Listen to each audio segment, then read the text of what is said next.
नमस्कार दोस्तों, ELT classes में आप सभी लोगों का स्वागत है। मैं आदित्य कुमार वर्मा। ये एक पेपर सेट है, ये संभावित प्रश्नों का सेट है और ये संभावित प्रश्न एसएससी जीडी या फिर आप कह सकते हैं आरपीएफ का जो एग्ज़ाम देने जा रहे हैं, आरपीएफ, ठीक है। इसके अलावा अगर आप एनटीपीसी या फिर ग्रुप डी का एग्ज़ाम देने जा रहे हैं तो ये सभी पेपर के लिए, ठीक है, ग्रुप डी का एग्ज़ाम देने जा रहे हैं, ये सभी पेपर के लिए ये सेट बहुत ही महत्वपूर्ण होने वाला है दोस्त। इसमें सभी संभावित प्रश्न डाल दिए गए हैं। अगर इनको आप देख रहे हैं तो आपके लिए बहुत ही लाभदायक होने वाला है, ठीक है। तो पहला प्रश्न क्या है, त्रिशूर पूरम महोत्सव किस राज्य में मनाया जाता है? तो त्रिशूर पूरम महोत्सव जो है ये केरल राज्य में मनाया जाता है। सी ऑप्शन में दिया गया, इसलिए इस क्वेश्चन का सी ऑप्शन सही है। अब केरल के प्रमुख महोत्सव कौन कौन से हैं जो पेपर में बहुत ज़्यादा पूछे जाते हैं? तो एक तो है ओणम महोत्सव। ओणम महोत्सव के बारे में एक बात को ध्यान रखना है, ये एक प्रकार की रंगोली होती है, ठीक है। लेकिन दोस्त अगर रंगोली पूछा जाए ना तो आप महाराष्ट्र पर टिक लगाएंगे। रंगोली महोत्सव महाराष्ट्र में मनाई जाती है, ठीक है। लेकिन ये जो ओणम है ये भी एक प्रकार की रंगोली है। यहाँ पर ध्यान रखना है, यह उत्सव मलयालम के चिंगम माह के 8 को शुरू होता है, ठीक है। अब ये चिंगम माह क्या है? चिंगम मलयालम भाषा का महीना है। ये मेरे भाई सितंबर के टाइम पर आता है। इसमें एक बात को ध्यान रखना है, ये 10 दिनों तक चलता रहता है। ये जो ओणम महोत्सव है 10 दिनों तक चलता है। इसके अलावा कलियापट्टम महोत्सव भी वहीं मनाया जाता है। विशु महोत्सव, अट्टुकोल पोंगल महोत्सव, थेयम महोत्सव, कलपथी रथ महोत्सव, मकर विलक्कू महोत्सव भी मनाया जाता है वहीं पर। और ये भी ध्यान रखना है कि ये सबरीमाला मंदिर में मनाया जाता है। इसके अलावा अत्तुवेला महोत्सव ये कहाँ मनाया जाता है? येलम कब भगवती मंदिर वाड्यार वायकोम में, ये भी केरल में है। त्रिशूर पूरम महोत्सव आप लोगों ने देख लिया केरल में। इसके बाद बैकुंठ पेरुमाल मंदिर कहाँ स्थित है? तो बैकुंठ पेरुमाल मंदिर जो है ये कांचीपुरम तमिलनाडु में स्थित है। ऑप्शन ए में दिया गया है, इसलिए क्वेश्चन का ऑप्शन ए सही है। कुछ महत्वपूर्ण मंदिर जो बहुत ज़्यादा पूछे जाते हैं उनको देखेंगे। जैसे विरूपाक्ष मंदिर हम्पी में स्थित है, हम्पी कर्नाटक में। और कैलाश नाथ मंदिर कांचीपुरम तमिलनाडु में स्थित है। इसके अलावा बैकुंठ पेरुमाल मंदिर कांचीपुरम तमिलनाडु में स्थित है। चोलेश्वरम मंदिर ये नार्था मलाइक तमिलनाडु में स्थित है। इसके अलावा मार्तंड मंदिर ये एक प्रकार का सूर्य मंदिर है, ये भी ध्यान रखना दोस्त। मार्तंड का मतलब ही होता है सूर्य, ठीक है। तो ये मंदिर कहाँ पर है? ये कश्मीर में है। अगर सूर्य मंदिर पूछा जाए जो कि ब्लैक पैगोडा जिसे कहते हैं, तो ये कोणार्क में है, उड़ीसा में। इसके बाद अगर मोढेरा का सूर्य मंदिर पूछा जाए, ये तीनों ही सूर्य मंदिर है मेरे भाई, महत्वपूर्ण है। मोढेरा का सूर्य मंदिर गुजरात में है। जगन्नाथ मंदिर या जगन्नाथ का पुरी जगन्नाथ मंदिर ये मेरे भाई पुरी में है। और पुरी में कहाँ पर? ओडिशा में। इसे व्हाइट पैगोडा भी कहते हैं, मतलब सफ़ेद पैगोडा। देखो, काला पैगोडा कहते हैं इस सूर्य मंदिर को जो कोणार्क में है, और जो व्हाइट पैगोडा कहते हैं या सफ़ेद पैगोडा वो जगन्नाथ मंदिर को कहते हैं जो कि पुरी में है, उड़ीसा में। इसके बाद कंदरिया महादेव का मंदिर कहाँ पर है? ये खजुराहो में है जो कि मध्य प्रदेश में है। इसके अलावा एक बात को ध्यान रखेंगे, एक है सप्त पैगोडा मंदिर, ठीक है। सप्त पैगोडा किसे कहते हैं? ये सप्त पैगोडा मेरे भाई ना ये दक्षिण भारतीय शहर मामल्लपुरम में है। मामल्लपुरम का पुराना जो नाम था वो महाबलीपुरम था। इसके अलावा मेरे भाई गोल्डन पैगोडा कहाँ पर है? ये मेरे दोस्त गोल्डन पैगोडा म्यांमार में है। इसके बाद हमें समझना है यामिनी कृष्ण मूर्ति का संबंध किस नृत्य से है? तो यामिनी कृष्ण मूर्ति का जो संबंध है मेरे भाई ये भरतनाट्यम और कुचिपुड़ी दोनों से है। ऑप्शन सी में दिया गया है, इसलिए क्वेश्चन का ऑप्शन सी सही है। इसके बाद यामिनी कृष्ण मूर्ति शास्त्रीय नृत्यांगना थी। इनका संबंध भरतनाट्यम और कुचिपुड़ी दोनों से है। ये 3 अगस्त 2024 को भी हाल ही में इनका निधन हुआ है। ये बहुत महत्वपूर्ण क्वेश्चन है दोस्त, ये बात को ध्यान रखना है। यामिनी कृष्ण मूर्ति को निम्नलिखित महत्वपूर्ण पुरस्कार मिले हैं, ये पूछे जा सकते हैं। जैसे पद्मश्री इन्हें कब मिला? तो 1968 में मिला। पद्म भूषण इन्हें कब मिला? तो ये 2001 में मिला। पद्म विभूषण इन्हें कब मिला? तो 2006 में मिला। संगीत नाटक एकेडमी अवार्ड कब मिला? तो 1977 में मिला। इसके बाद प्रथम पंचवर्षीय योजना किस मॉडल पर आधारित है? तो प्रथम पंचवर्षीय योजना हेराड डोमर मॉडल पर आधारित है। ऑप्शन बी में दिया गया है, इसलिए इस क्वेश्चन का ऑप्शन बी सही है।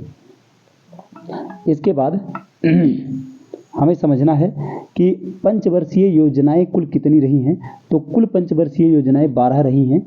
इसमें एक बात को और ध्यान में रखना है कि प्रथम पंचवर्षीय योजना जो रही है वो 1 अप्रैल 1951 को शुरू हुई और 31 मार्च 1956 को खत्म हुई।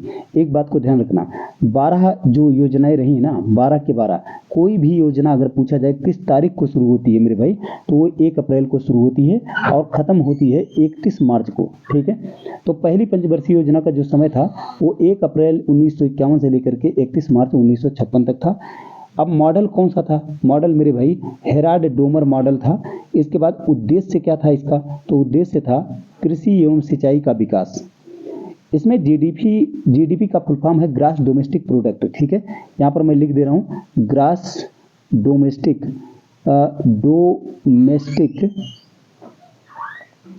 प्रोडक्ट।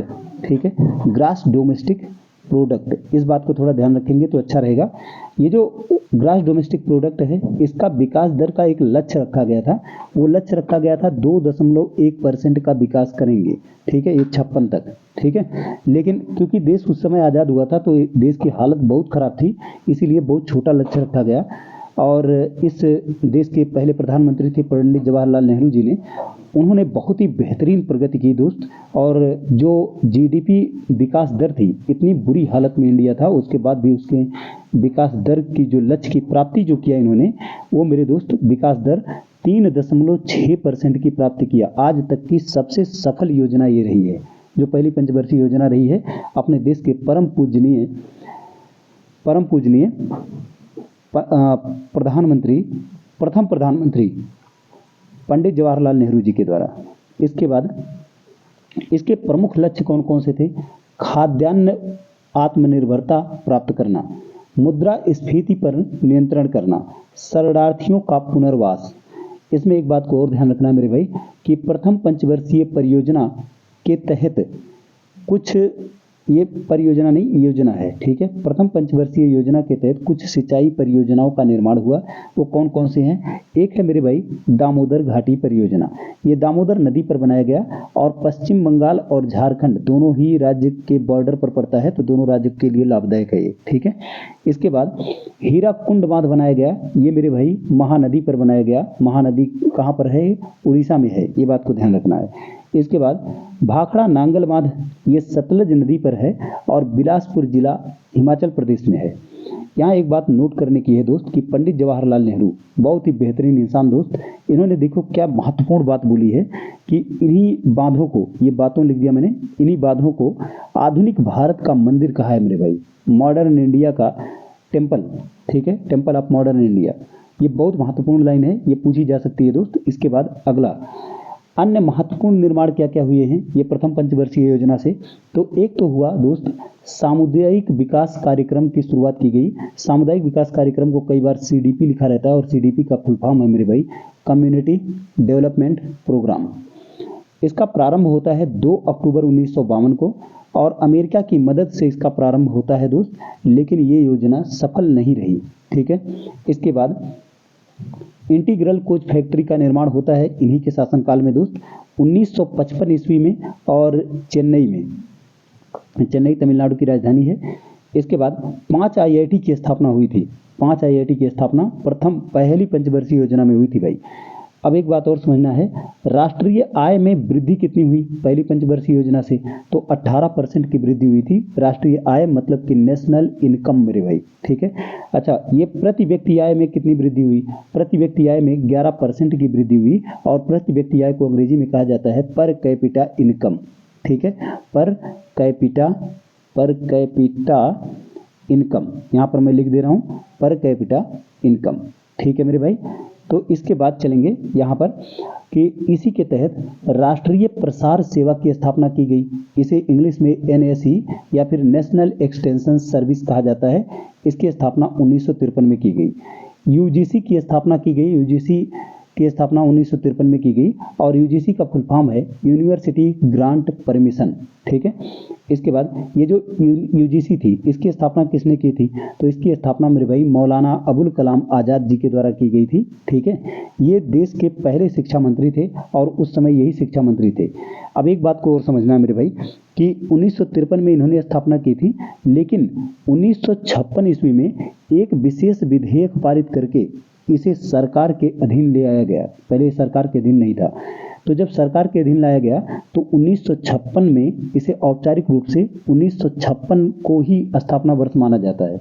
तो ये बात के लिए थोड़ा तैयार रहिएगा आप लोग कि 1956 ऑप्शन में है कि 1953, कि औपचारिक रूप से पूछ रहा है कि सामान्य रूप से पूछ रहा है। ठीक है, इसके बाद अगला क्वेश्चन है, भाप इंजन किस सिद्धांत पर कार्य करता है? तो भाप इंजन जो है ये मेरे भाई ऊष्मा गतिकी के सिद्धांत पर कार्य करता है। ऑप्शन ए में दिया गया है, इसलिए इस क्वेश्चन का ऑप्शन ए सही है। भाप इंजन, कुछ विशेष चीज़ों को देख लेंगे जो कि महत्वपूर्ण है, सीधे पेपर में पूछे जाते हैं। ठीक है, तो भाप इंजन ऊष्मा गतिकी के नियम पर कार्य करता है।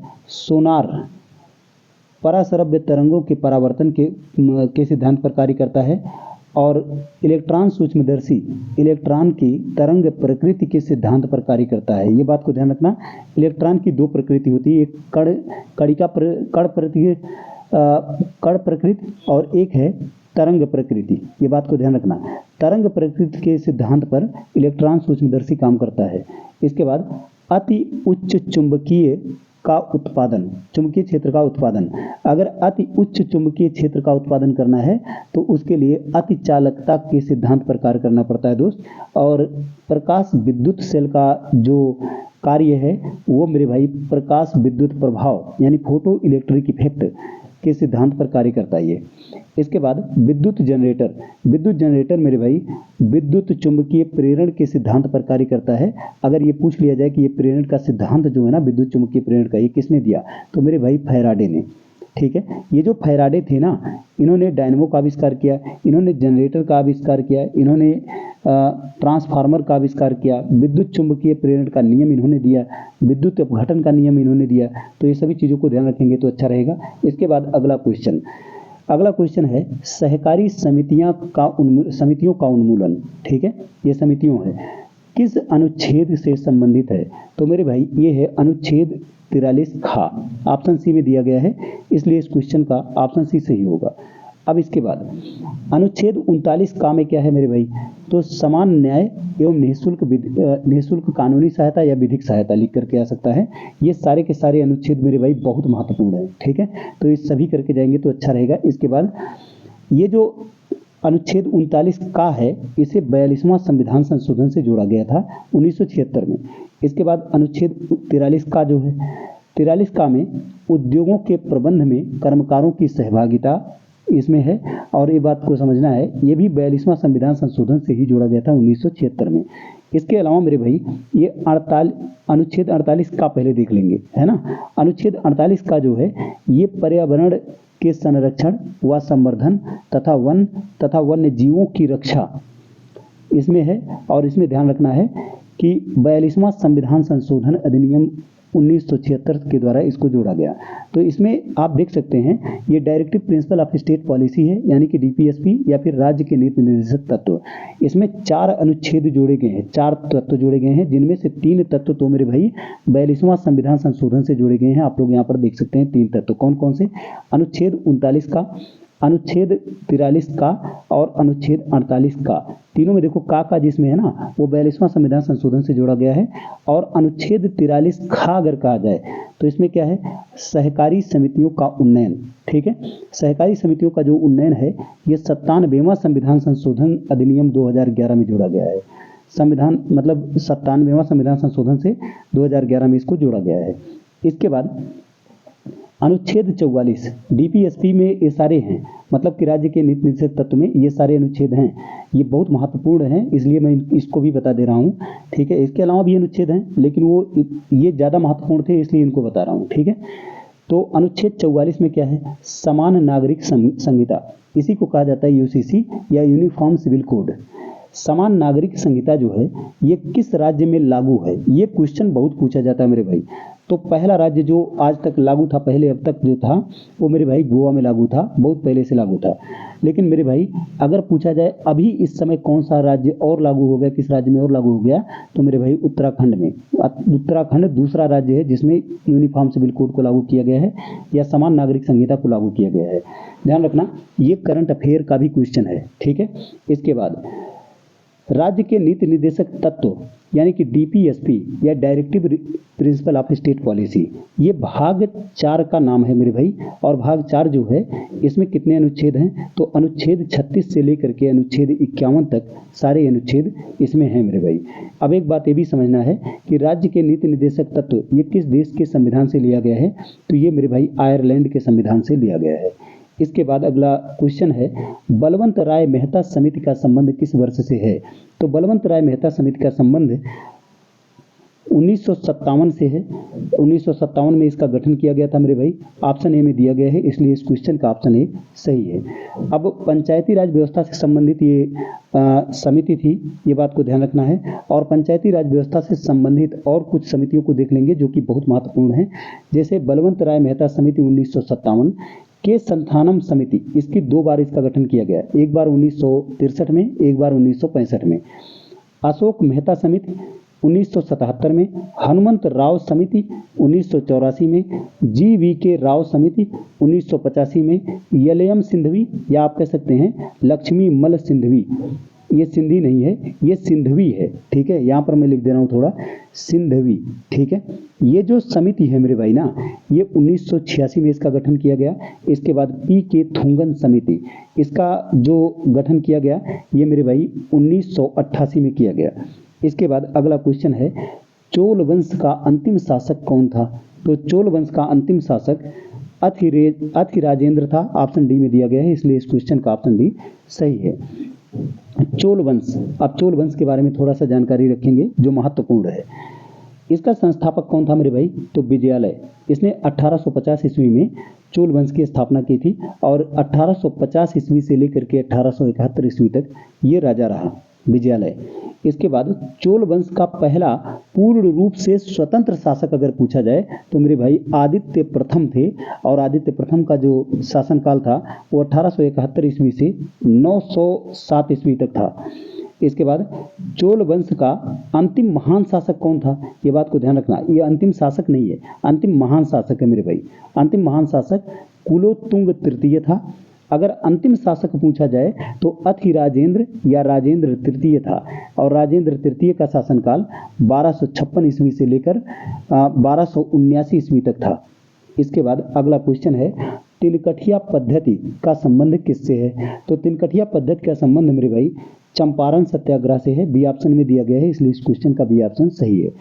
अब एक बात को समझेंगे, चंपारण सत्याग्रह क्या है? चंपारण सत्याग्रह 1917 ईस्वी में ये सत्याग्रह चलाया गया था। किसके द्वारा चलाया गया था? नेतृत्वकर्ता कौन थे मेरे भाई? तो महात्मा गांधी जी थे, अपने देश के राष्ट्रपिता, परम पूजनीय है। इसके बाद इनके प्रमुख सहयोगी, ये बात को ध्यान रखना दोस्त, अगर किसी का बीपीएससी का एग्जाम है तो उसके लिए तो ये बहुत ही महत्वपूर्ण लाइन है।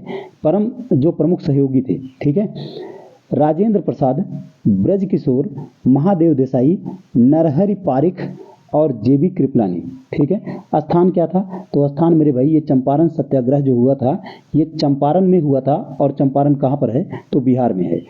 और ये इसका कारण क्या था? तिनकठिया पद्धति। अब ये तिनकठिया पद्धति क्या है?